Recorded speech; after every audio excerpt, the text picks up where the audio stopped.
नमस्कार माझ्या सर्वांना, मी शिवानी. गावाकडच्या स्वादमध्ये आपलं खूप खूप मनापासून स्वागत आहे. तर आज मी तुमच्यासोबत शेअर करत आहे उपासाच्या पापडाची रेसिपी. म्हणजे आलूची मी पापड जे बनवले आहे त्याची रेसिपी तुमच्यासोबत शेअर करत आहे. त्यासाठी मी आलू उकडायला ठेवले. हे 2 किलोच्या जवळपास आलू होते. तर उकडून घ्यायचं. तुम्ही कमी जास्त आलू करू शकता. तोपर्यंत मी मिरचीचा ठेचा तयार करून घेतला. तर मिक्सरच्या भांड्यामध्ये 10-12 मिरच्या घेतल्या. त्यामध्ये सोबतच 1 चम्मच जिरं टाकलं आणि याचं दरदरसं पेस्ट तयार करून घ्यायचं आहे. नंतर पेस्टला साईडला ठेवून द्यायचं आणि जे आलू उकळायला ठेवले होते त्याची गॅस बंद करून त्याला कुकरमध्येच 2 तास ठेवून द्यायचं. म्हणजे हलकेसे गरम राहील इतपर. नंतर थोड्या वेळाने मी 2 तासानंतर आलू काढून घेतले आणि त्याची सालसुद्धा काढून घेतली. नंतर जे पोटॅटो मॅशर असेल ना त्याच्याने तुम्ही बारीक करू शकता किंवा असं किसणी वगैरे असेल घरी त्याच्याने असं किसून घ्यायचं आहे. आणि यामध्ये काळजी घ्यायची की जे आलू आहे ना, आलूचे तुकडे पडले नाही पाहिजे. असे छोटे मोठे असेल ना तर त्याला हाताने असं मॅश करून घ्यायचं आहे. तर अशा प्रकारे पूर्ण आलू किसून घ्यायचे आहे आपल्याला.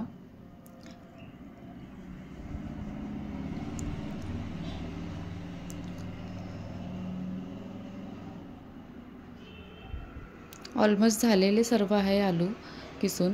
तर यामध्ये एकदा मी याला छानपैकी मिक्स करून घेते. म्हणजे छोट्या मोठ्या गुठळ्या वगैरे असेल ना आलूच्या वगैरे तुकडे वगैरे ते इझिली बारीक होऊन जाईल. कारण की पापड बनवताना आपल्याला कधी पण जेही कोणतं बॅटर पाहिजे ना ते पूर्ण स्प्रेड होईल पापड असा बॅटर पाहिजे. गुठळ्या वगैरे राहिल्या तर थोडंसं पापड बनवायला त्रास होते. म्हणून पूर्ण हाताने अगोदर मॅश करून घ्यायचं.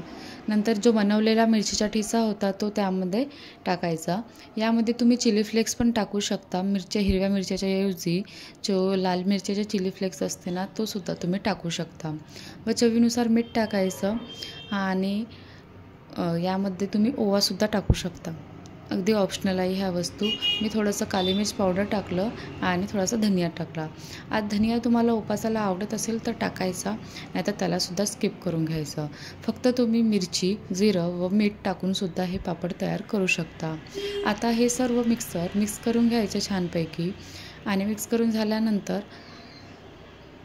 अगोदर याला थोडंसं रेस्ट करायला ठेवून द्यायचं 2 मिनटं.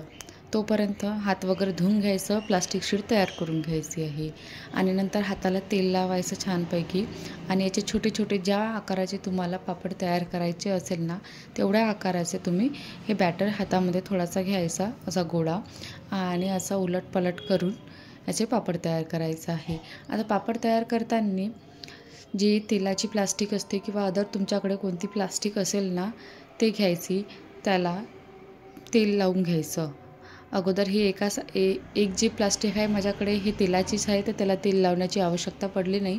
पण दुसरी जी होती तिला एका साईडनी तेल लावून घ्यायचं आणि ह्यामधलं थोडंसं बॅटर घ्यायचं, असं स्प्रेड करायचं आणि त्यावर दुसरी प्लास्टिक ज्या साईडनं तेल लावलं आहे ते त्यावर असं ठेवायचं आणि हाताने असं हलकं हलकं स्प्रेड करायचं.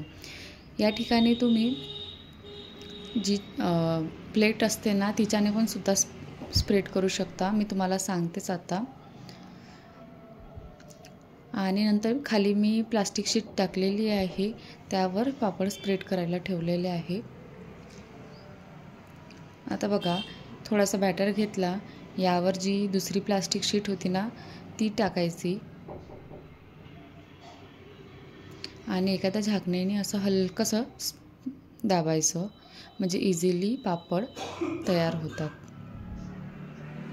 आणि जाडसर वगैरे असेल ना तर हाताने असं थोडंसं फैलवून घ्यायचं आणि नंतर जे प्लास्टिक शीटवर असं टाकायचं आणि हलक्या हलक्या हाताने काढून घ्यायचं आहे.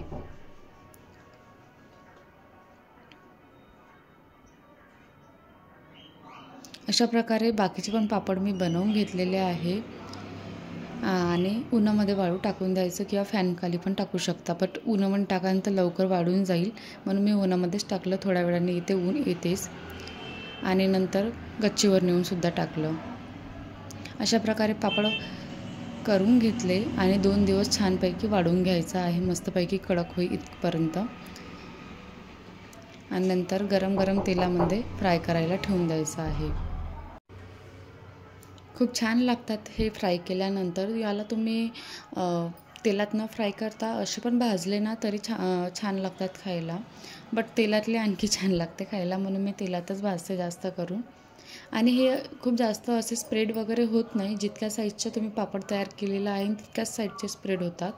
बट खायला टेस्टी लागतात म्हणून बनवते मी.